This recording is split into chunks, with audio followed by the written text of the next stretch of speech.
আসসালামু আলাইকুম। আশা করি তোমরা সবাই ভালো আছো। শিক্ষার্থীবৃন্দ, আমরা আজকে উচ্চতর গণিত দ্বিতীয় পত্রের অষ্টম অধ্যায়ের 8.2 উপর আমরা গত ক্লাসে থিওরি করিয়েছি। আজকে শুধু আমরা প্রবলেম সলভ করব। তোমরা যারা থিওরিগুলি আগে করো নাই, অবশ্যই থিওরিগুলি আগে শিখতে হবে। থিওরিগুলি শেখার পরে অঙ্কতে আসতে হবে।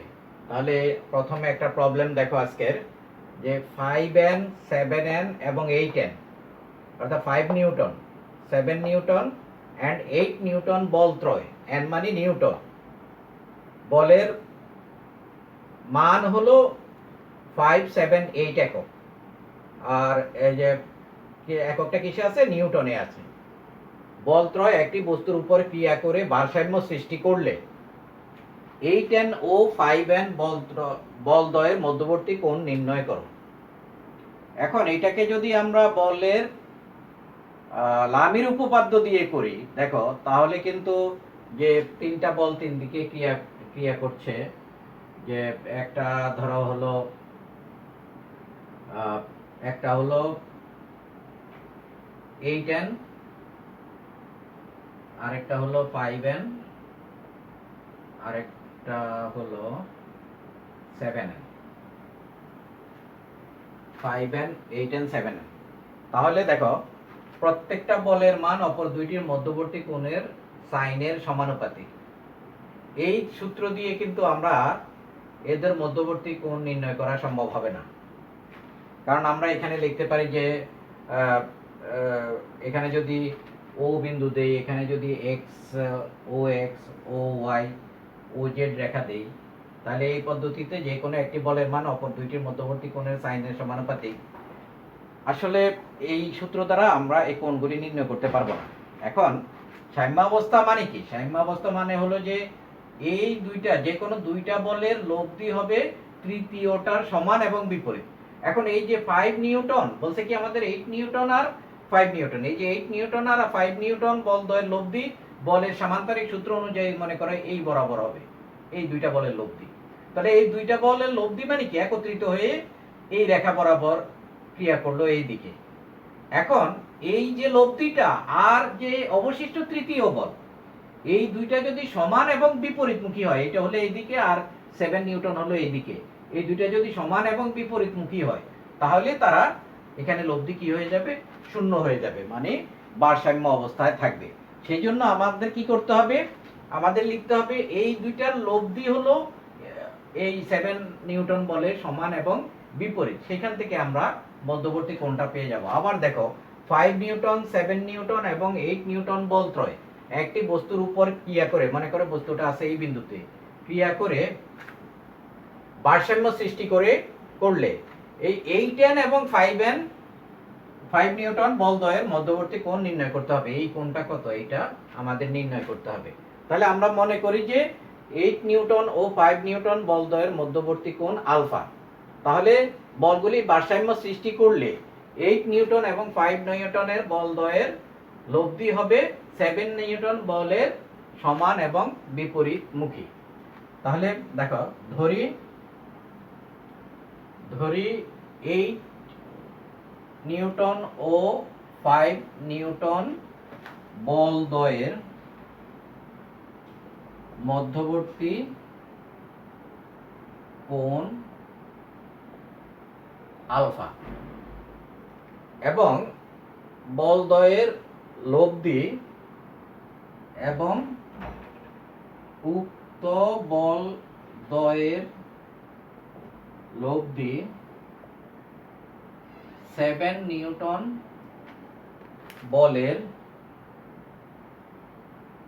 সমান ও বিপরীতমুখী। এর কারণ হলো যে বলগুলি ভারসাম্য সৃষ্টি করে, সাম্যাবস্থায় আছে। এখানে বলা আছে কি সাম্যাবস্থা সৃষ্টি করে। তাহলে এখান থেকে আমরা পাচ্ছি হলো যে তাহলে লব্ধি এই দুইটা বলের লব্ধি কি হবে? কার সমান? এই 7 নিউটনের সমান।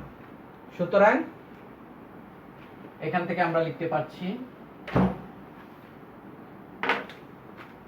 সুতরাং 7 ইকুয়ালস টু রুট ওভার এই দুইটার লব্ধি কত, পি স্কয়ার, পি মনে করো 8, P square plus Q square plus twice P হলো 8, কিউ হলো 5, twice P Q cos alpha. এই কোণটা ধরলাম আমরা আলফা। তাহলে এই যে এই দুইটা বলের লব্ধি হলো এইটা, এটা কার সমান হবে, এই 7 নিউটন বলের সমান হবে। তাহলে এখান থেকে আমরা পাচ্ছি হলো যে 7 স্কয়ার বর্গ করলে 7 স্কয়ার মানে 49 equals to 64 plus 25 plus 80 cos alpha. এটা পাই আমরা এখান থেকে, which implies এখানে 49 equals to 989 plus 80 cos alpha। এখান থেকে আমরা লিখতে পারি হলো 49 89 থেকে 49 গেলে আর থাকে 40, which implies 0 equals to 40 plus 80 cos alpha, which implies 80 cos alpha equals to minus 40, which implies cos alpha equals to minus half, which implies cos alpha equals to cos 120 degree. আমরা জানি cos 120 ডিগ্রি মান হলো minus half। সুতরাং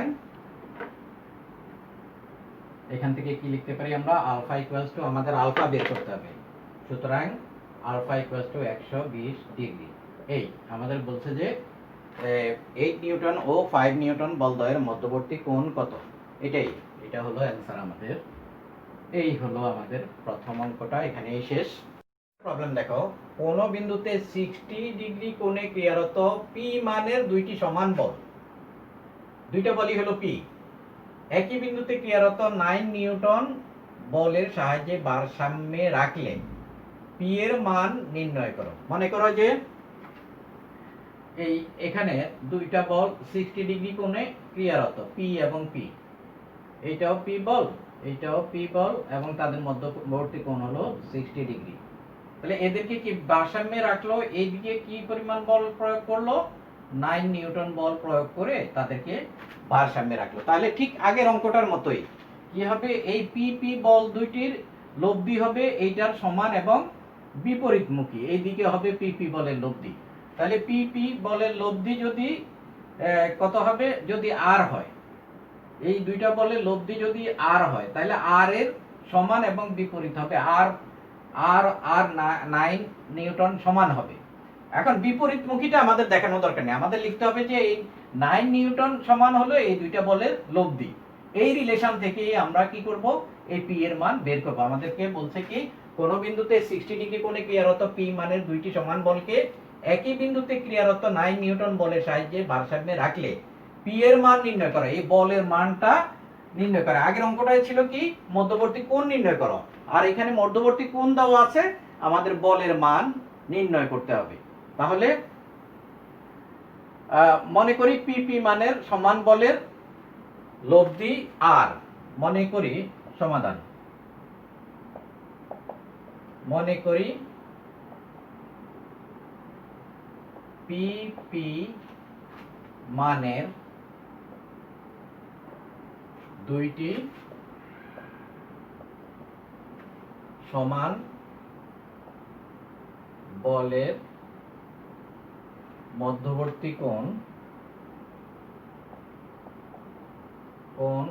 60 degree, এটা দেওয়াই আছে, এবং তাদের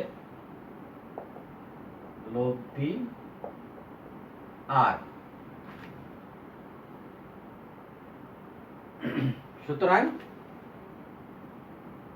আর হবে, সুতরাং আর হবে 9 নিউটন এর সমান ও বিপরীতমুখী।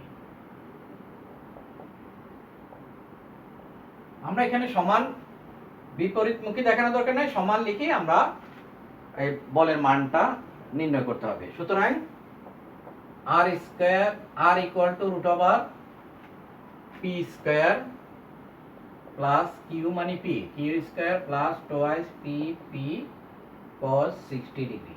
এই আর মানে আর হলো কত 9 newton, 9 equals to root over এখানে হলো 2 P square plus 2 P square cos 60 degree মান হলো হাফ। এখন আমাদের বের করতে হবে পি এর মান, which implies 9 equals to এখানে হলো এই 2 2 কাটা যায়, তাহলে পি স্কয়ার আর 2 P square root over 3 P square, root over 3 P square, which implies 9 equals to p root over 3।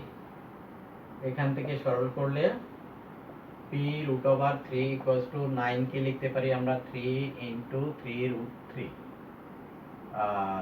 3 into root over 3 into root over 3, তাহলে এই 9 কে লিখতে পারি এটা, তাহলে একটা root over 3 কাটা যায়, সুতরাং p equals to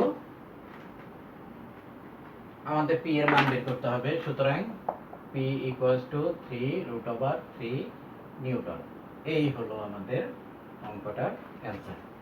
তো আমাদের 3 নাম্বার অঙ্ক দেখো, কোন বিন্দুতে 1 পাউন্ড 2 পাউন্ড এবং 3 পাউন্ড ওজনের 3টি বল ক্রিয়া করে সাম্যাবস্থা সৃষ্টি করে, বলগুলির মধ্যবর্তী কোণ নির্ণয় করতে হবে। 3টা বলেরই মধ্যবর্তী কোণ নির্ণয় করতে হবে।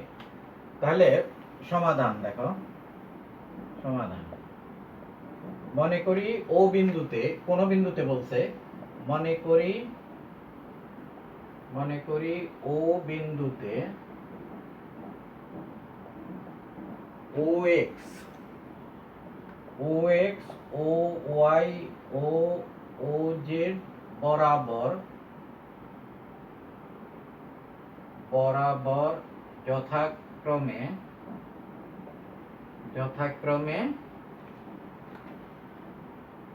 1 পাউন্ড 2 পাউন্ড 1 পাউন্ড 2 পাউন্ড ও √3 পাউন্ড মানের বলত্রয় ক্রিয়া করে। ধরি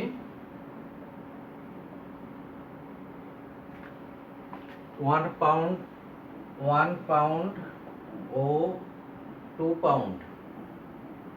পাউন্ড বল দ্বয়ের মধ্যবর্তী কোণ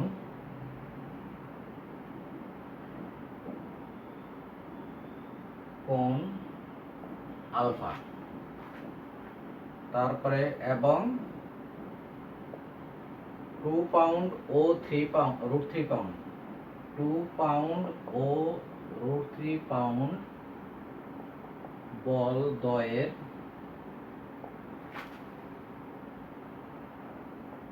মধ্যবর্তী কোণ বিটা, মধ্যবর্তী কোণ বিটা ও √3 পাউন্ড ও 1 পাউন্ড বল দ্বয়ের মধ্যবর্তী কোণ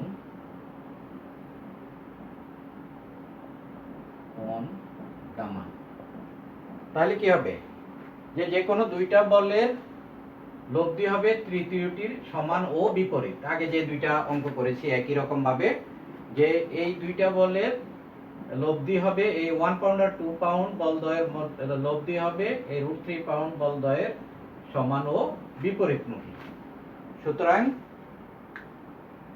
প্রথম ক্ষেত্রে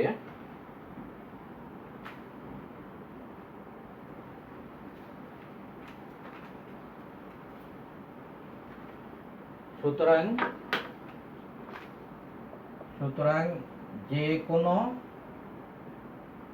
দুইটি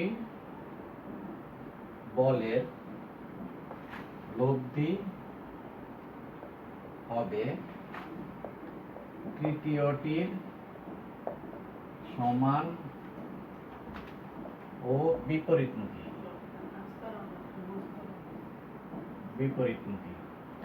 সুতরাং সুতরাং প্রথম ক্ষেত্রে √3 ইকুয়ালস টু, এটা হলো এই দুইটার লব্ধির সমান। √3 equal to 1 square plus 2 square plus 2 into 1 into 2 cos alpha. এখান থেকে আমরা কোণটা বের করব, কোণের মানটা বের করব। প্রথম ক্ষেত্রে এটা পেলাম, which implies বর্গ করলে উভয় পক্ষকে 3 ইকুয়ালস টু, এখানে হবে 4 প্লাস 1 5 প্লাস 4 cos আলফা। উভয় পক্ষকে বর্গ করলে এটা পাই আমরা। তাহলে এই দুইটাকে, এই 5 কে বাম পাশে নিয়ে আসলে -2 equals to 4 cos alpha, which implies cos alpha equals to -half equals to cos 120 degree. সুতরাং আলফা ইকুয়ালস টু 120 ডিগ্রি। তাহলে আমরা আলফার মানটা পেয়ে গেলাম 120 ডিগ্রি। এখন দ্বিতীয় ক্ষেত্রে বিটার মান বের করব।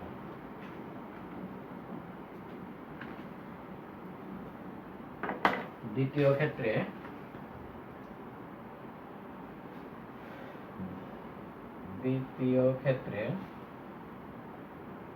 তিনটা ক্ষেত্র আমাদের এখানে।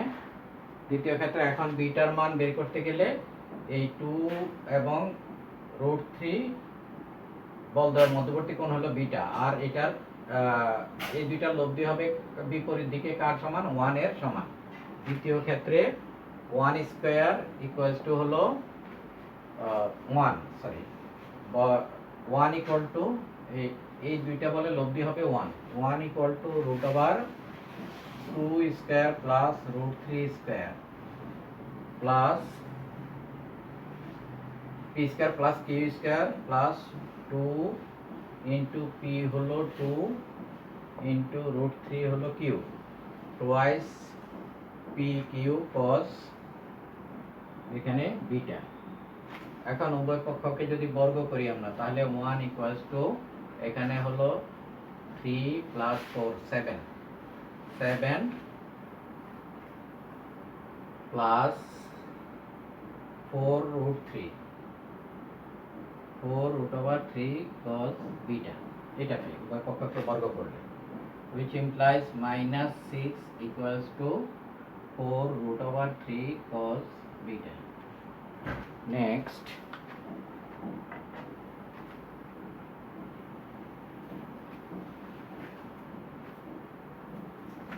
পাচ্ছি আমরা, এটাকে যদি কাটি তাহলে এখানে হলো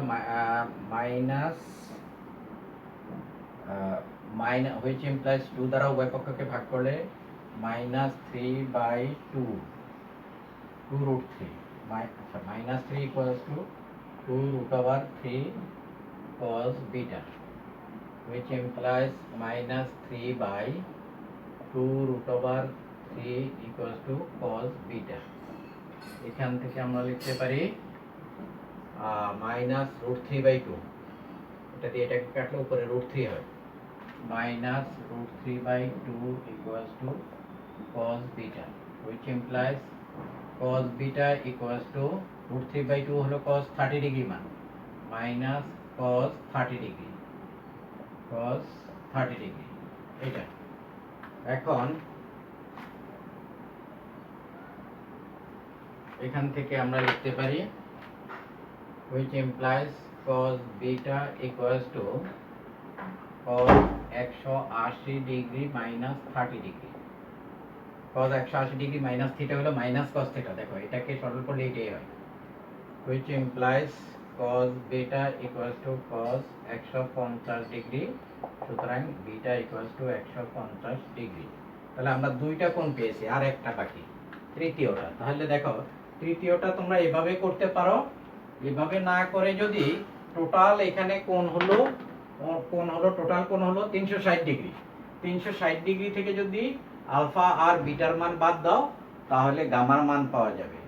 সুতরাং gamma gamma equals to 360 degree, 360 degree minus alpha plus beta equals to 360 degree minus আলফার মান পেয়েছি আমরা কত 120 ডিগ্রি প্লাস 150 ডিগ্রি, তাহলে 270 ডিগ্রি, হুইচ ইমপ্লাইজ 360 ডিগ্রি আর হলো মাইনাস 200, আচ্ছা এটা প্লাস মাইনাস 270 ডিগ্রি, তাহলে এখানে থাকে 90 ডিগ্রি, তাহলে গামা হলো 90 ডিগ্রি। সুতরাং বলতয়ের মধ্যবর্তী কোণ হলো কোণটার মধ্যবর্তী কি কোণ সেটা তোমরা লিখবা। অ্যান্সার হলো কত 120 ডিগ্রি, অ্যান্সার 120 ডিগ্রি একটা, 150 ডিগ্রি আর হলো 90 ডিগ্রি, এই হলো আনসার। আমরা ভেঙে ভেঙে লিখতে পারো যে সুতরাং এক এক এক এক পাউন্ড ও 2 পাউন্ড বলদয়ের মধ্যবর্তী কোণ 120 ডিগ্রি, 2 পাউন্ড ও √3 পাউন্ড বলদয়ের মধ্যবর্তী কোণ হলো 150 ডিগ্রি এবং 1 পাউন্ড ও √3 পাউন্ড বলদয়ের মধ্যবর্তী কোণ 90 ডিগ্রি, তাহলে আরো স্পষ্ট হয়। এই আরেকটা অঙ্ক দেখো, একই আনুভূমিক রেখায় বি দূরত্বে অবস্থিত এ ও বি বিন্দুতে, এ হলো আনুভূমিক রেখা, এই রেখাটার মধ্যবর্তী দূরত্ব হলো ডি, টোটাল এই এ থেকে বি পর্যন্ত এ বি ইকুয়াল টু হলো ডি। একই আনুভূমিক রেখায় ডি দূরত্বে অবস্থিত এ ও বি বিন্দুতে এল দৈর্ঘ্য বিশিষ্ট একটি তারের মনে করো এই হলো এ বি, এইখানে এই একটা তার হলো এইরকম একটা তার এ বি, এল দৈর্ঘ্য, এই তারের দৈর্ঘ্য হলো এল, কিন্তু এই তারের একটা আংটার ভিতরে তারটা ঢুকানো হতে, এটা আংটাটা তো ওয়েট আছে, তখন এই তারটা এই হালকা তারটা দেখা যায় তখন কি হলো অবাধে, এবং বলছে কি ডব্লিউ ওজনের একটি মসৃণ আংটাটা কিন্তু মসৃণ, কোথাও আটকে যাবে না হওয়াতে এই বস্তুটা কোথায় থাকবে, এই তারের ঠিক মাঝখান বরাবর এসে স্থির থাকবে, এই আংটাটা এইভাবে আংটাটা স্থির থাকবে, তারটা তখন এরকম অবস্থা থাকবে না, তারটা আংটাটার একটা ওজন ডব্লিউ ওজন থাকাতে তারটা কি করবে, এই আংটাটা ঠিক তারের মাঝখানে এসে থামবে এবং এই আংটার ওজন কোথায় কাজ করবে, নিচের দিকে কাজ করবে, ডব্লিউ ওজনটা নিচের দিকে কাজ করবে। তার মানে এই বাহু আর এই বাহু সমান হবে, এইটা একটা সমদ্বিবাহু ত্রিভুজ হবে, আর এই টোটাল দূরত্বটা হলো স্মল ডি, তার মানে এখানে এইটুকু হলো d/2, এদিকে হলো d/2, আর এটার এই টোটাল এই তারের দৈর্ঘ্যটা হলো এল, তাহলে এই পাশে হবে l/2 আর এই পাশে হবে l/2, এই হলো। তাহলে এইটা থেকে আমরা এই চিত্রটা অঙ্কন করলাম এবং তারের টান সর্বত্র সমান হবে, তারের টান এই পাশেও টি আবার এই পাশেও টি হবে, উভয় দিকে সমান হবে। আবার বলছি দেখো, একই আনুভূমিক রেখায় ডি দূরত্বে অবস্থিত এ আর বি বিন্দুটা হলো ডি দূরত্বে, স্মল ডি, এই ডি দূরত্বে, তার মানে এইদিকে হলো d/2, এইদিকে হলো d/2, কারণ ডিটা এখানে মাঝখানে থাকবে, এইটা হলো সমদ্বিবাহু ত্রিভুজ হওয়াতে ডি দূরত্বে অবস্থিত এ ও বি বিন্দুতে এল দৈর্ঘ্য বিশিষ্ট একটি, কেন সমদ্বিবাহু ত্রিভুজ হলো, কারণ এই আংটাটা মসৃণ হওয়াতে এই যে এল দৈর্ঘ্য বিশিষ্ট তারটা আছে, এই তারের ঠিক মাঝখান বরাবর এই ডব্লিউ ওজনের বস্তুটার অবস্থান করবে, আংটাটা অবস্থান করবে, সেই জন্য তারের এদিকে হলো l/2 অংশ, এই পাশেও হলো এসি অংশ l/2, আবার বিসি অংশও l/2 অংশ, আবার এই ডিটা হবে এ বি এর মধ্যবিন্দু, সেই জন্য এই পাশটা d/2, এই পাশটা d/2। তাহলে এখন আমরা সমাধানে আসতে পারি এবং বলা আছে কি l is greater than d, অবশ্যই l d এর চেয়ে বড় হতে হবে, হলে দেখা হয় যে তারের টান, এইটা দেখাইতে হবে আমাদেরকে, তারের টান হলো t equal to w l/2 into root over l square minus d square, এটা দেখাতে হবে। তাহলে মনে করি যে আংটাটি l দৈর্ঘ্য বিশিষ্ট, সমাধান মনে করি l এল দৈর্ঘ্য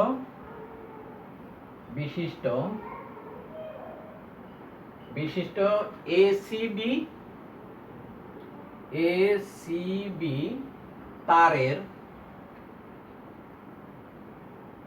তারটির সি বিন্দুতে ডব্লিউ ওজনের আংটাটি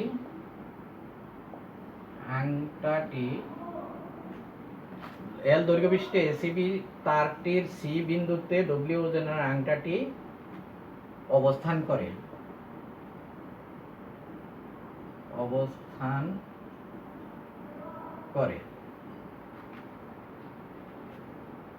এবং সি বিন্দুগামী উলম্ব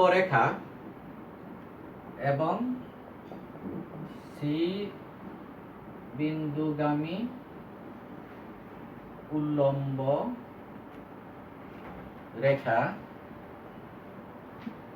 এবি কে ডি বিন্দুতে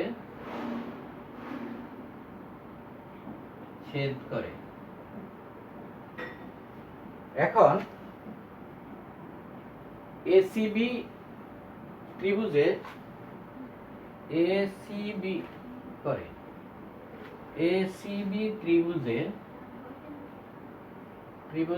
AC equals to BC equals to L/2 ধরি এই কোণটা যে দেখো BCD কোণ আর ACD কোণ ইকুয়াল টু থিটা, এই দুইটা কোণই যেহেতু সমদ্বিবাহু ত্রিভুজ আর D হলো AB এর মধ্যবিন্দু, তাহলে এই দুইটা কোণ সমান হবে।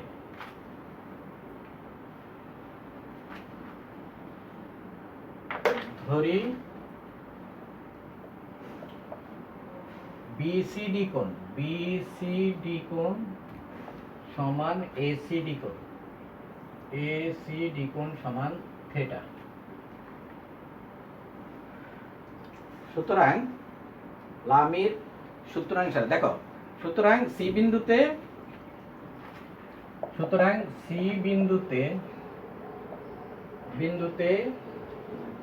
CA CB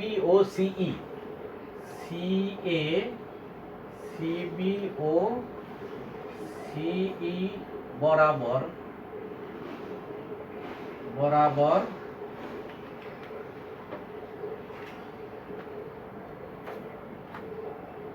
যথাক্রমে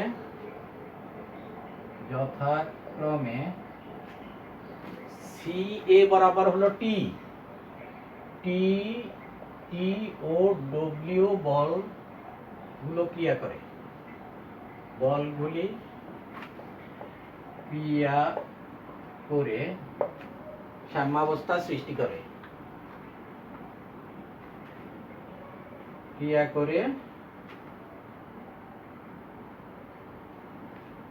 সাম্যাবস্থা সৃষ্টি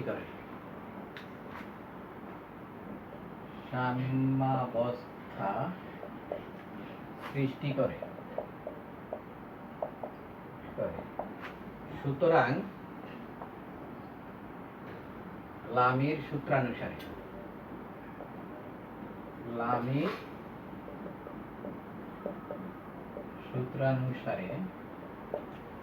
এখন লামির সূত্রানুসারে আমরা পাই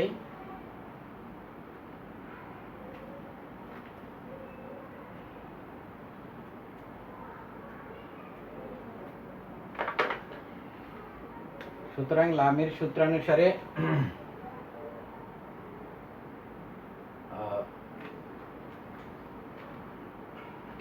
এই টি বাই সাইন কি হবে, এই দিকের বল বাই এই টি বাই এই দুইটার মধ্যবর্তী কোণ টি বাই সাইন BCE, আবার এই টি বাই সাইন ACE আর W বাই সাইন ACB। সুতরাং লামির সূত্রানুসারে T by sign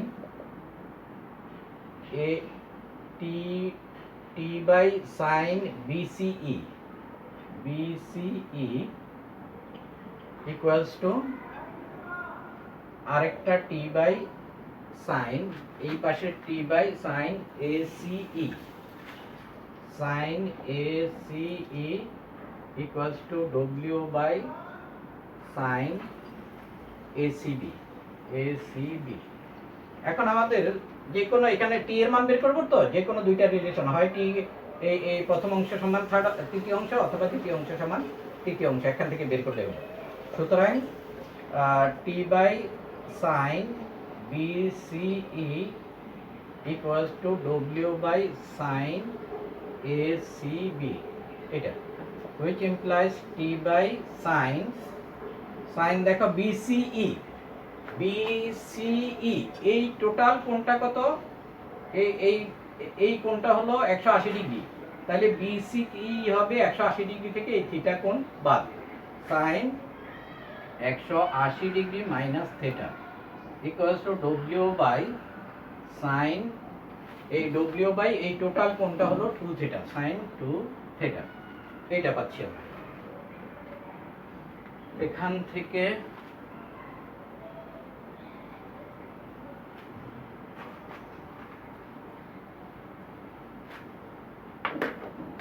which implies t by sin 180 degree minus theta হলো sin theta, sin theta equals to w by sin 2 theta হলো 2 sin theta into cos theta, এটা এখান থেকে আমরা এই sin থিটা ক্যান্সেল করে দিতে পারি, তাহলে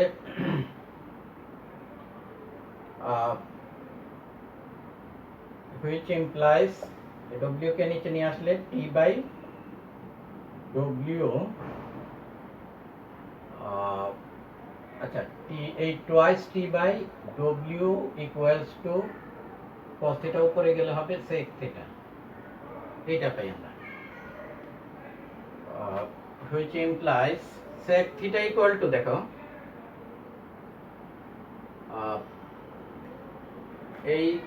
এই ত্রিভুজে বিসিডি ত্রিভুজে যেটাকে থিটা ধরলাম, এটার বিপরীত বাহু হলো লম্ব, তাহলে সিডি হলো ভূমি, তাহলে এখান থেকে cos থিটা, এই ত্রিভুজটা থেকে cos থিটা ইকুয়াল টু কত, cos থিটা ইকুয়ালস টু দেখো এই বিসিডি ত্রিভুজে, এই ত্রিভুজ অথবা যে কোনো ত্রিভুজ, এটা এডিসি ত্রিভুজ থেকেও বের করতে পারো, বিসিডি ত্রিভুজে থিটার বিপরীত বাহু হলো লম্ব, তার মানে সিডি হলো কি ভূমি বাই অতিভুজ, cos থিটা ইকুয়ালস টু হলো ভূমি হলো সিডি বাই বিসি, এটা। এখন আমাদের এখানে আছে কত, sec থিটা, সুতরাং sec থিটা ইকুয়াল টু হলো বিসি বাই সিডি, এটা। তাহলে এখান থেকে আমাদের প্রমাণ করতে হবে এটা, এখান থেকে আমরা লিখতে পারি হলো যে twice t w equals to sec theta মানে হলো বিসি বাই সিডি। এখন এখান থেকে দেখো বিসি সমান হলো l বাই 2, আর এটাকে লিখতে পারি আমরা রুট ওভার সিডি স্কয়ার। তাহলে পিথাগোরাসের উপপাদ্য অনুযায়ী এখন দেখো সিডি স্কয়ার, এরপরে হলো which implies twice t by w equals to l by 2, আর এখানে root over CD square equal to BC square minus BD square, এটা লিখতে পারি পিথাগোরাসের উপপাদ্য অনুযায়ী, which implies এখানে l বাই এই 2টাকে নিচে লিখতে পারি রুট ওভার বিসি স্কয়ার, দেখো বিসি স্কয়ার হলো l by 2 whole square, BC square minus BD হলো D by 2 whole square equals to, এখন আমাদের এই যে t equal to which implies t equals to এই w যাবে উপরে, w l বাই এই 2 নিচে আসবে, তাহলে এখানে হবে 4 into root over L square by 4 minus D square by 4, এটা হয়। এখান থেকে আবার আমরা লিখতে পারি,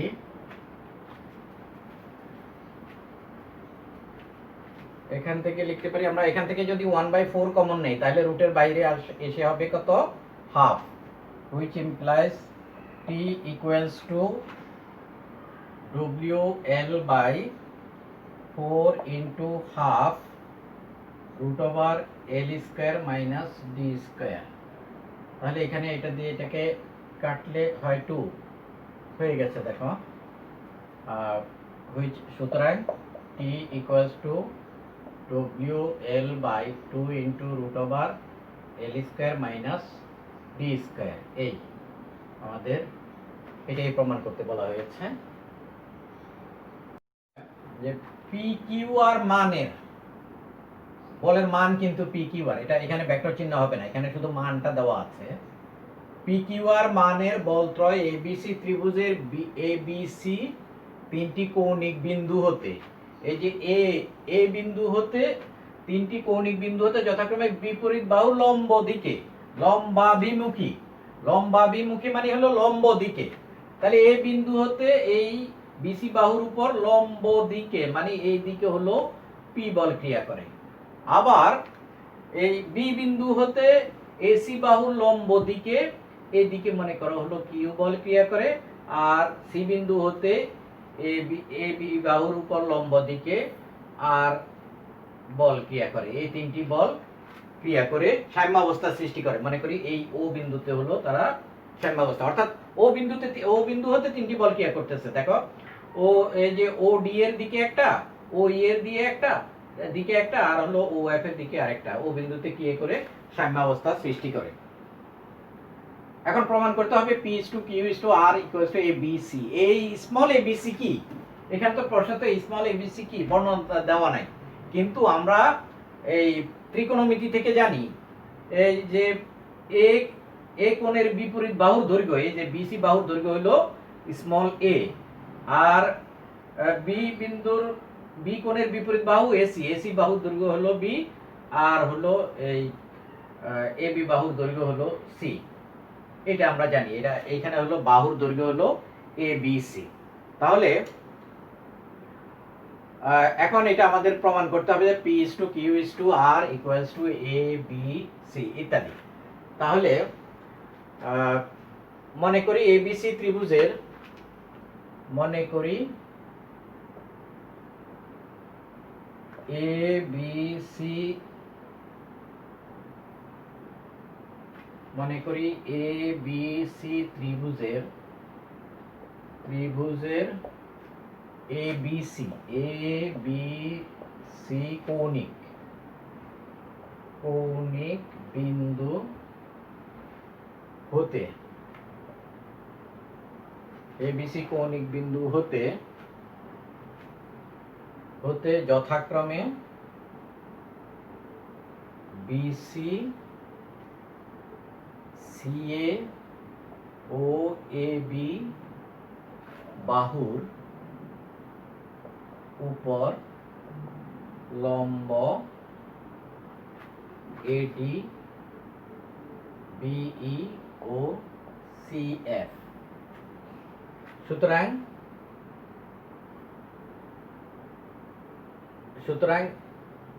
এডি বিই ও সিএফ বরাবর ক্রিয়ারত বলত্রয়, সুতরাং এডি বিই ও সিএফ বরাবর ক্রিয়ারত বলত্রয় যথাক্রমে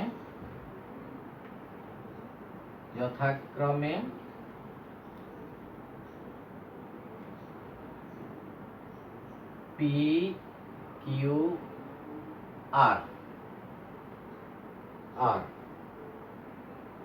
যারা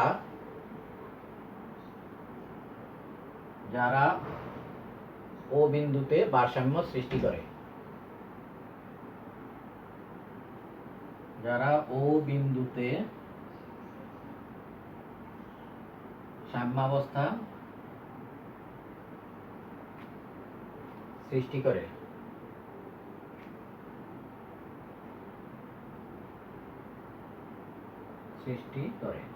কারণ এই যে ও বিন্দু থেকে কিন্তু বল তিনটি এই তিন দিকে ক্রিয়া করছে। সুতরাং লামির উপপাদ্য থেকে আমরা বলতে পারি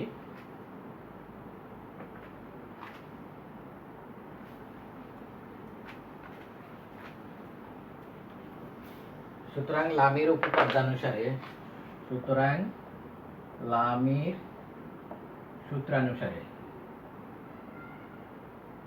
সূত্রানুসারে পি বাই অপর দুইটির মধ্যবর্তী কোণের sine, P by sine EOF equals to Q by sin FOD by DOF equals to R by sin EOD, R by sin EOD, এটা পেলাম আমরা এখানে, which implies P by, দেখো এখানে এই যে sin EOF এই কোণটা, এখানে দেখো এখানে এই যে চতুর্ভুজ AEOF এই চতুর্ভুজের এই দুইটা কোণ হলো 90 ডিগ্রি, এই কোণ আর এই কোণ 90 ডিগ্রি করে, তাহলে এখানে 180 ডিগ্রি, মোট হবে 360 ডিগ্রি। তাহলে এখানে এই দুইটা কোণ যদি 180 ডিগ্রি হয় তাহলে EOF কোণ আর A কোণ এই দুইটা মিলে হলো 180 ডিগ্রি। তার মানে EOF কোণ প্লাস A কোণ এই দুইটা মিলে হলো পাই। তাহলে আমাদের EOF কোণ কত হবে? EOF কোণ সমান হবে পাই মাইনাস A কোণ। এর কারণ হলো যে এই যে এই মোট হলো 4 সমকোণ, এই চতুর্ভুজে 4 সমকোণের মধ্যে এই দুইটা হলো 2 সমকোণ, আর EOF কোণ আর A কোণ মিলে হলো 2 সমকোণ। তাহলে EOF কোণ প্লাস A কোণ সমান পাই, আর EOF কোণ হলো পাই মাইনাস A। তাহলে এখানে লিখতে পারবো আমরা sin পাই মাইনাস A কোণ ইকুয়ালস টু Q বাই, একইভাবে এটা যদি হয় sin পাই মাইনাস A কোণ, তারপরে হলো FOD কোণ, এটা হবে পাই মাইনাস B কোণ, sin pi minus B equals to R by sin pi minus C। এটা পাই আমরা এখান থেকে। এখন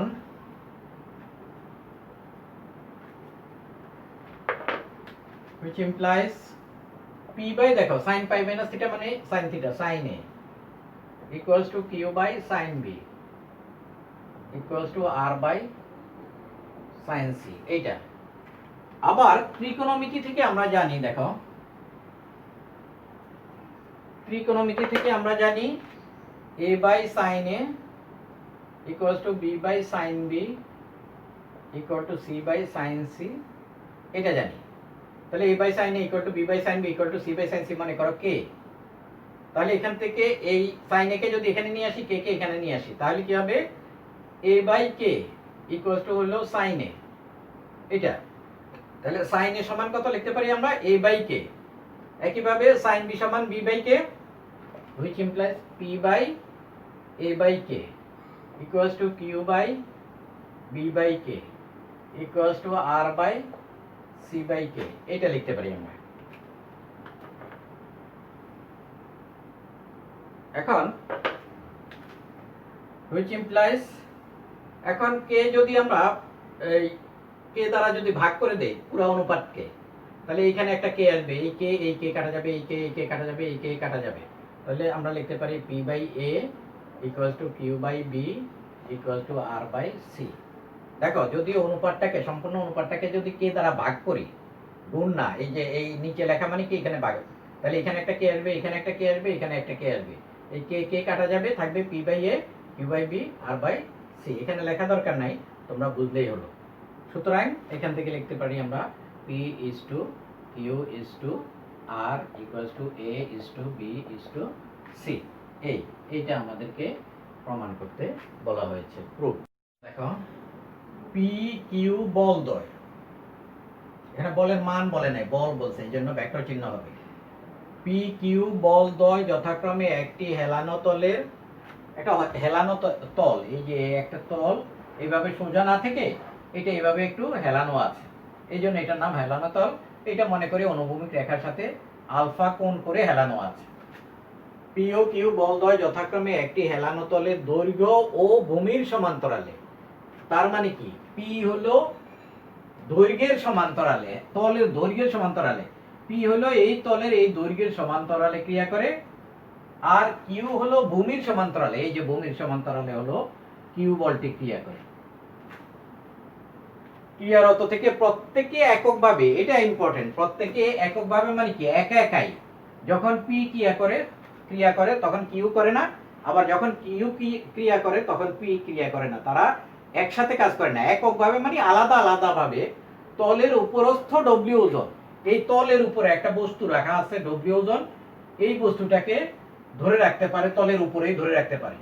আমাদের প্রমাণ করতে হবে এটা 1/p p square minus 1/q square equals two 1/w square. এই ডব্লিউটা হলো বস্তুর ওজন। তাহলে কি বলছে, তলের দৈর্ঘ্য বরাবর পি বল যখন ক্রিয়া করে তখন কিউ ক্রিয়া করে না। এখন আমরা মনে করছি প্রথমে যে কিউ বল ক্রিয়া করে না, তাহলে কি করে, এই পি বল ক্রিয়া করে, আর এই বস্তুর ওজনটা খাড়া নিচের দিকে পৃথিবীর কেন্দ্রের দিকে কাজ করবে, এটা হলো বস্তুর ওজন। এই একটা, আরেকটা হলো এই বস্তুটা যে এই তলের উপরে আছে, এখানে যে একটা বস্তু আছে, এই বস্তুটা তলের উপরে একটা চাপ দেয়, আর তল কি করে, প্রতিক্রিয়া করে। মনে করি তলের প্রতিক্রিয়া বল হলো আর। তাহলে এই ক্ষেত্রে এখন কিন্তু কিউ নাই, পি যখন ক্রিয়া করে তখন আর কিউ ক্রিয়া করে না, কিউ আবার পরে, আবার কিউ যখন ক্রিয়া করবে তখন পি ক্রিয়া করবে না। তাহলে এখানে দেখো লাভের সূত্র অ্যাপ্লাই করবো আমরা কখন, যখন পি ক্রিয়া করে তখন তিনটা বল হবে, একটা হলো বস্তুর ওজন ডব্লিউ, আরেকটা হবে তল বরাবর ক্রিয়া করে পি বল, আরেকটা হলো যে তলের প্রতিক্রিয়া হলো আর বল ক্রিয়া করে। এখন দেখো এখানে মনে করি তলটি ওই অনুভূমিক রেখার সাথে আলফা কোণে হেলানো, তাহলে এই কোণটা যদি আলফা হয়, দেখো তাহলে এইটা হলো ভূমির সমান্তরাল রেখা, এই কোণটাও হবে আলফা। আবার দেখো এই যে কোণটা, এইখানে যদি একটা কোণ নাম ধরি আমরা, এটা হলো 90 ডিগ্রি, তাহলে 90 ডিগ্রি হলে এই দুই কোণের সমষ্টি হবে আবার 90 ডিগ্রি। তাহলে এটা আলফা হলে এটা হবে 90 ডিগ্রি মাইনাস আলফা, এই দুইটাকে যোগ করলে এই আলফা আর মাইনাস আলফা কাটা যাবে, এই দুইটার যোগফল হবে 90 ডিগ্রি। তার মানে এই কোণটা হলো 90 ডিগ্রি। এখানে আমাদের কোণগুলি মনে রাখতে হবে, যে এইটা হলো, যে বুঝতে হবে এইটা হলো আলফা কোণ, আর এটা হলো 90 ডিগ্রি, তাহলে এইটা হবে, এই কোণটা হবে 90 ডিগ্রি মাইনাস আলফা। আর আবার এইটা আলফা হলে এই রেখা, এই ও এক্স রেখা আর এই যে এই রেখাটা সমান্তরাল, তাহলে এই কোণটা হবে আলফা। আর এই তল যেহেতু এটার উপর লম্বভাবে, তলের উপর প্রতিক্রিয়া লম্বভাবে ক্রিয়া করে, তাহলে এই কোণটা, এইটাও 90 ডিগ্রি, আবার এই কোণটাও হলো 90 ডিগ্রি। এখান থেকে আমরা তাহলে আমরা ধরে নেই যে সমাধান, ধরি ও এ তলটি, ধরি ও এ তলটি অনুভূমিক রেখার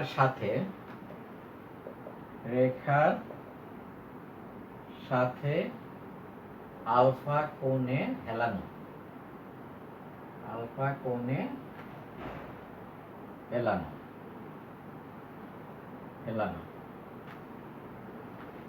সুতরাং যখন এবং বস্তুটি তলের উপর আলফা কোণে হেলানো, এবং এই বিন্দুটাকে মনে করি বি বিন্দু, এবং বস্তুটি তলের উপর ও বিন্দুতে স্থাপিত, যার ওজন ডব্লিউ খাড়া নিচের দিকে ক্রিয়া করে। সুতরাং সুতরাং যখন পি বলটি ও এ বরাবর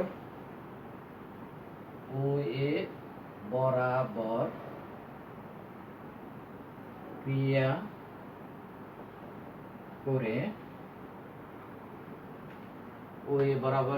করে ডব্লিউ ওজনের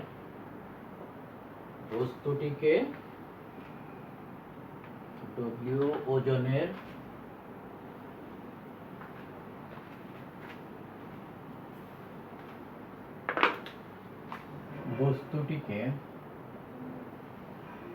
তলের উপর ধরে রাখে তখন কিউ বল ক্রিয়া করে না।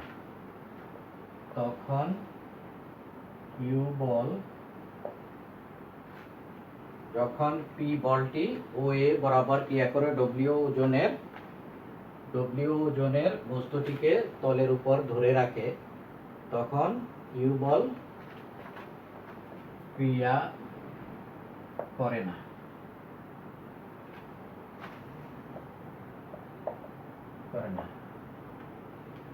সুতরাং এই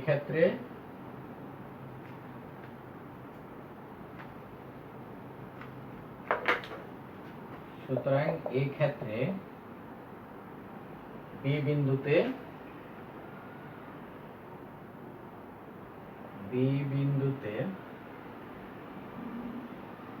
বিন্দুতে ও এ বরাবর পি বল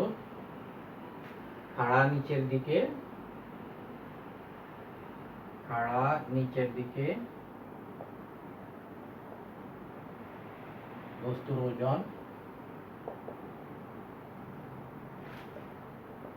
ওজন ডব্লিউ ও বি বিন্দুতে তলের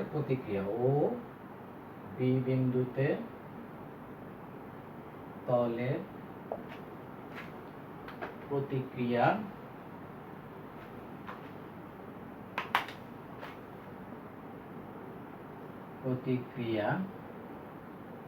আর ক্রিয়া করে বস্তুটিকে বি বিন্দুতে ধরে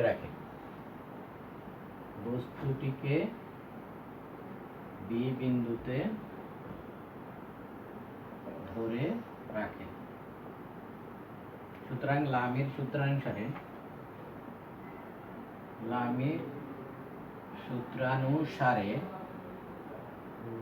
সূত্র থেকে আমরা পাই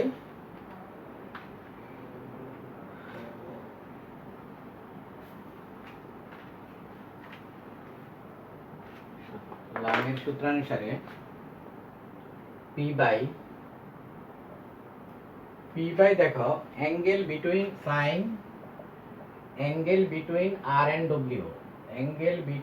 আর এন্ড ডব্লিউ তারপরে হলো ইকুয়ালস টু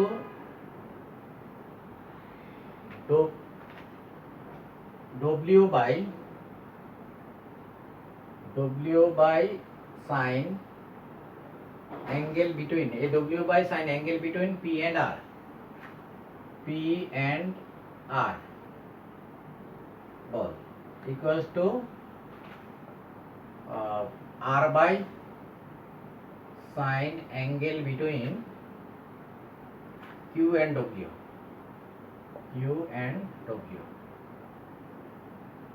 এগুলিতে আমরা ভেক্টর চিহ্ন দেব যেহেতু বল বলা আছে u and w। এটা তাহলে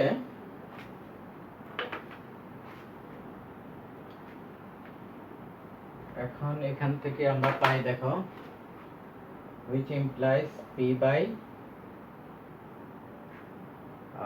এখানে কিন্তু ভেক্টর চিহ্ন হবে না, এখানে হবে সূত্র অনুসারে লামির সূত্র অনুসারে এটা হলো এই বলের মান এগুলো, এখানে ভেক্টর চিহ্ন দিলে কিন্তু ভুল হবে।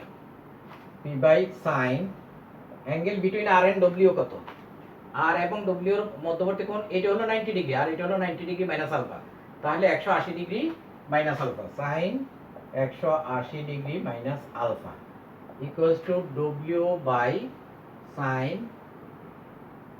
P and R. পি এবং আর এর মধ্যবর্তী কোণ হলো 90 degree, sine 90 degree equals to R by, আরটা এই অংশটা আমাদের দরকার নেই, আমাদের দরকার হলো P Q and W, P Q W, এই জন্য এই অংশটা আমরা করব না, দরকার নেই।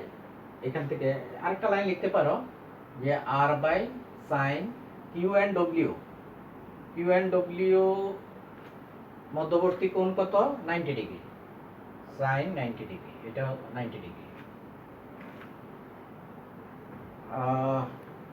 সরি, এই ক্ষেত্রে তো আমাদের কিউ নেই, এখানে হলো আর বাই সাইন, ভুল হয়েছে, আর বাই সাইন, আমাদের এখন কিউ নাই যখন, তাহলে আর বাই সাইন হবে এই দুইটার মধ্যবর্তী কোণ, তাহলে 90 degree plus alpha, sine 90 degree plus alpha, এটা হবে।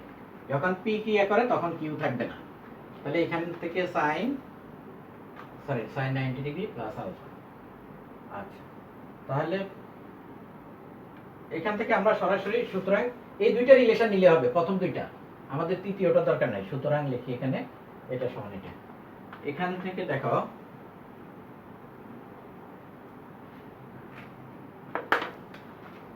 এখান থেকে আমরা লিখতে পারি P by sine 180 degree minus alpha মানে sine alpha equals to W by 1।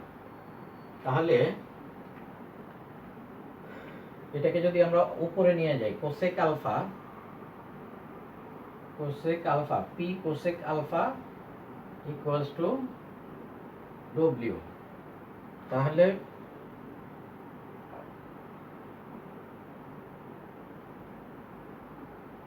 P square P 1 by p, which implies cosec alpha equals to w by p, এটা লিখতে পারি আমরা। সুতরাং cosec square alpha equals to w square by p square, এটাকে মনে করো এক নাম্বার। আবার যখন কিউ ক্রিয়া করে তখন পি ক্রিয়া করে না, আবার যখন কিউ ভূমির সমান্তরালে ক্রিয়া করে, কিউ ভূমির সমান্তরালে ক্রিয়া করে তখন পি ক্রিয়া করে না, তখন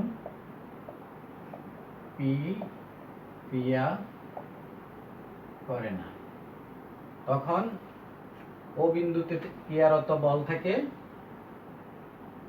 সুতরাং এই ক্ষেত্রে বি বিন্দুতে ক্রিয়ারত বল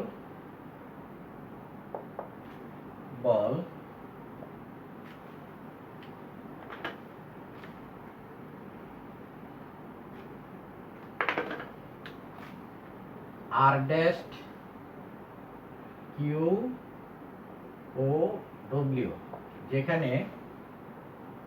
যেখানে আর ড্যাশ তলের প্রতিক্রিয়া, এই ক্ষেত্রে মনে করি তলের প্রতিক্রিয়া, দ্বিতীয় ক্ষেত্রে মনে করি আমরা আর ড্যাশ। সুতরাং দ্বিতীয় ক্ষেত্রে লামির সূত্রানুসারে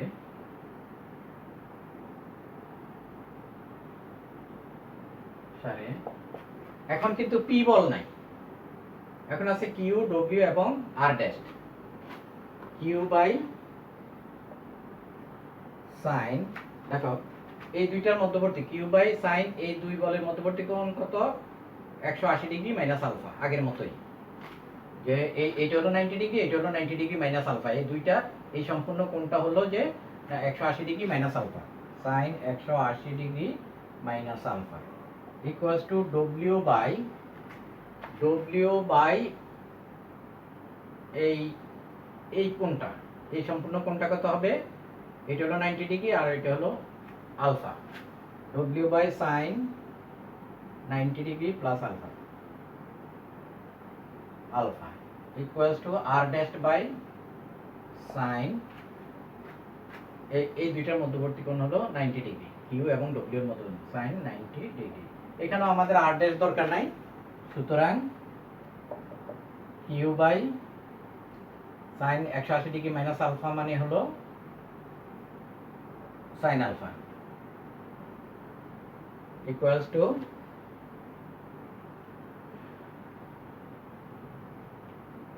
W by sine 90 degree minus theta হলো কস থিটা মানে কস আলফা।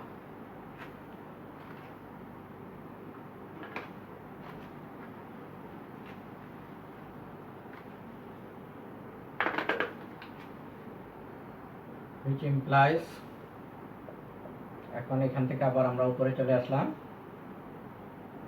cos আলফাকে এদিকে নিয়ে আসি, তাহলে cos alpha by sin alpha equals to w by q, এটা which implies cot alpha equals to w by q, which implies cot square alpha equals to w square by q square। এটাকে মনে করো 2 number সমীকরণ।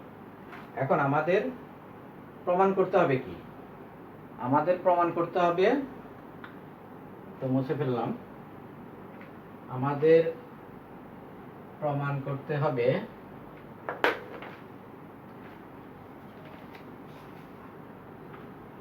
One by P square minus one by Q square. আমাদের প্রমাণ করতে হবে one by P square minus one by Q square equal to one by W square, এইটা। তাহলে one by P square, one minus two implies, সুতরাং one minus two implies cosec square alpha, cosec square alpha minus এখানে cot square alpha equals to W square by P square minus W square by Q square. এইটা আমাদের প্রমাণ। এই দুইটা বিয়োগ করে আমরা এটা পাই, এইখান থেকে এটা হলো কত? 1 cosec square alpha minus cot square alpha হলো 1, 1 ইকুয়ালস টু, এখান থেকে যদি ডব্লিউ স্কোয়ার কমন নেই আমরা, তাহলে 1 by P square minus 1 by Q square এটা থাকে। এখন ডব্লিউ স্কোয়ারকে এই পাশে নিয়ে আসলে which implies 1 by w square equals to 1 by p square minus 1 by q square। দেখো যে এখন এটাকে ঘুরাইয়া লিখলে হয়ে যায় যে, সুতরাং এখান থেকে অন্যভাবেও দিতে পারে তোমাদের এই রেজাল্টটা, সুতরাং 1 by p square minus 1 by q square equals to 1 by w square। এটা এইভাবে না দিয়ে, দেখো প্রমাণে এটা বলছে আমাদেরকে, এইভাবে না দিয়ে এইভাবেও দিতে পারে। এটাকে যদি আমরা সরল করি পি স্কোয়ার কিউ স্কোয়ার, তাহলে পি স্কোয়ার কিউ স্কোয়ার হলো লসাগু, Q square minus P square equals to 1 by W square, এইভাবেও দিতে পারে। অথবা এখান থেকে যে কোনো একটা রেজাল্ট বের করে তোমাদের অন্যভাবে দিতে পারে। এটাকে উল্টায় নিলে কত হয়? উভয় পক্ষকে উল্টায় দিলে W square equal to, which implies W square equals to P square Q square by Q square minus P square. এইরকম রেজাল্টও চাইতে পারে। অথবা এরকমও দিতে পারে যে ডব্লিউ ইকুয়ালস টু প্রমাণ করে যে রুট ওভার এত, এরকম। অর্থাৎ এই একটা অঙ্ক থেকে সৃজনশীল পদ্ধতিতে এইভাবে ঘুরাইয়া দিতে পারে। তাহলে আমাদের এই অঙ্কে যেটা চাইছে রেজাল্ট, এটা হলো প্রুফড। এই আমাদের আজকের ক্লাসের শেষ প্রান্তে চলে আসছি। 8.2 এর উপর বেশ কিছু আজকে প্রবলেম সলভ করেছি। এই প্রবলেমগুলি যদি তোমরা বুঝে থাকো, বারবার দরকার হয় ভিডিওটি তোমরা বারবার দেখবা। এই প্রবলেমগুলি বুঝলে তোমরা অন্যান্য প্রবলেমগুলি অবশ্যই করতে পারবে।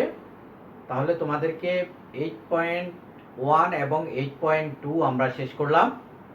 এর নেক্সট ক্লাসে আমরা আরো 2টা ক্লাস নেব। সেই 2টা ক্লাসে 8.3 এর উপরে থিওরি এবং অঙ্ক করাবো। তোমাদের সবাইকে ধন্যবাদ জানিয়ে আমাদের আজকের ক্লাস এখানে শেষ করলাম। আল্লাহ হাফেজ।